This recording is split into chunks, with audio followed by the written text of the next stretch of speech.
আসসালামু আলাইকুম। সম্মানিত সকল বাহরাইন প্রবাসী ভাই বন্ধুরা, আশা করি সকলে অনেক ভালো আছেন এবং আপনাদের সাথে আছি আমি সুমন আহমেদ, বাহরাইন প্রবাসী। প্রিয় বাহরাইন প্রবাসী ভাই বন্ধুরা, আপনাদের জন্য হয়তোবা খুব শীঘ্রই একটি সুখবর আসতে যাচ্ছে, আর সেটি হচ্ছে পাসপোর্টের বিষয় নিয়ে। আপনারা জানেন যে গত কয়েকদিন আগে বাহরাইনের যে পার্লামেন্ট রয়েছে, সেই পার্লামেন্টের এমপিরা যারা প্রবাসী রয়েছেন তাদের পাসপোর্টের বিষয় নিয়ে, বিশেষ করে আপনারা জানেন যে যারা কোম্পানির আন্ডারে কাজ করে বা সিআরের আন্ডারে ভিসা লাগায়, তাদের পাসপোর্টগুলো কিন্তু কোম্পানির কাছে জমা থাকে, বা যারা সিআরে থাকে, সিআরে ভিসা লাগায়, তাদের যে আরবি রয়েছে তাদের কাছে তাদের পাসপোর্টগুলো থাকে। তো এই যে পাসপোর্টগুলো, সেই পাসপোর্টের যে মালিক তার কাছে যেন পাসপোর্টটা থাকে, সেই বিষয় নিয়ে কিন্তু বাহরাইন পার্লামেন্টে এমপিরা এই বিষয় নিয়ে একটি জোরালো আলোচনা করেছে। আর যদি এই আইনটা পাস হয়ে যায়, তাহলে কিন্তু প্রবাসীরা পাসপোর্টের যে ঝামেলা, সেই ঝামেলা থেকে মুক্তি পেয়ে যাবে। বিশেষ করে আপনারা জানেন যে যারা কোম্পানিতে থাকে তাদের কিন্তু পাসপোর্ট যখন তারা বাংলাদেশে যায় তাদেরকে তখন পাসপোর্টটি দেওয়া হয়, এবং যদি তারা অন্য কোম্পানিতে চেঞ্জে যায় তখন কিন্তু তাদের পাসপোর্টটা দেওয়া হয়, আদারওয়াইজ কিন্তু তাদেরকে পাসপোর্ট দেওয়া হয় না। সিআরের ক্ষেত্রে সেম ঠিক একই নিয়ম।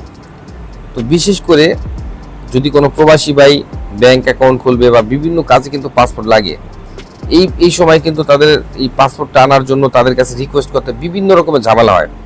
তো যদি এই আইনটা যদি পাস হয়ে যায়, বাহরাইন পার্লামেন্টে যেই আইনটা আবেদন করেছে যে যার পাসপোর্ট, যে পাসপোর্টের মালিক তার কাছেই পাসপোর্ট থাকবে, এই আইনটা পাস হলে কিন্তু সকল প্রবাসীদের জন্য খুব উপকার হবে।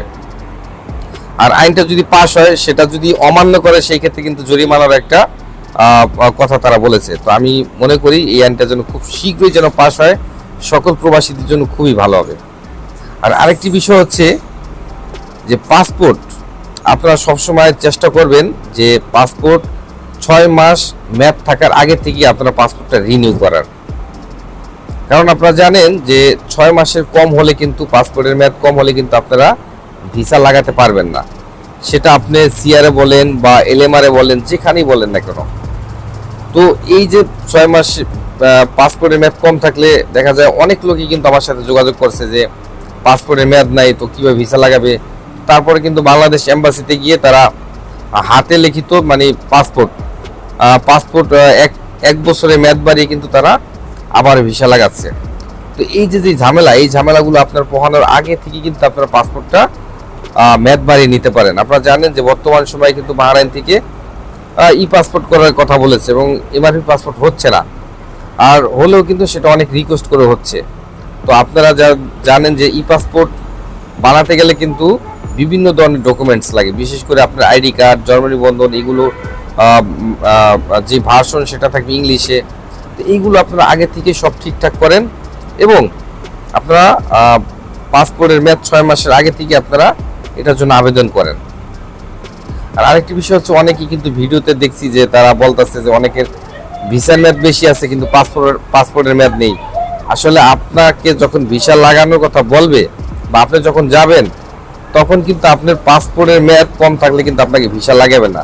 এই যে আপনার ভিসার মেয়াদ আছে কিন্তু পাসপোর্টের মেয়াদ নেই, এটা একটা ফালতু কথা। আপনারা যারা বাহরাইন আছেন আপনারা জানেন যে বাহরাইনে কিন্তু ভিসার মেয়াদ না থাকলে কিন্তু, পাসপোর্টের মেয়াদ না থাকলে কিন্তু আপনার ভিসা কিন্তু লাগানো হয় না। মিনিমাম 6 মাস। আপনার ভিসা যদি 6 মাসের লাগায়, তাহলে আপনার পাসপোর্টের মেয়াদ 6 মাসই বেশি থাকা লাগে। তো এই যে সমস্ত আপনারা নিউজগুলো ছড়ান, এই সমস্ত নিউজ ছড়াবেন না। তবে একটা জিনিস সাজেস্ট করবো, আপনার 6 মাসের আগে থেকেই আপনাদের পাসপোর্টগুলো আপনারা রিনিউ করে রাখবেন, এটা আপনাদের জন্য ভালো। আশা করি যে আমার কথাগুলো আপনারা বুঝতে পেরেছেন। ভালো থাকবেন, সুস্থ থাকবেন, কথা হবে আগামী ভিডিওতে।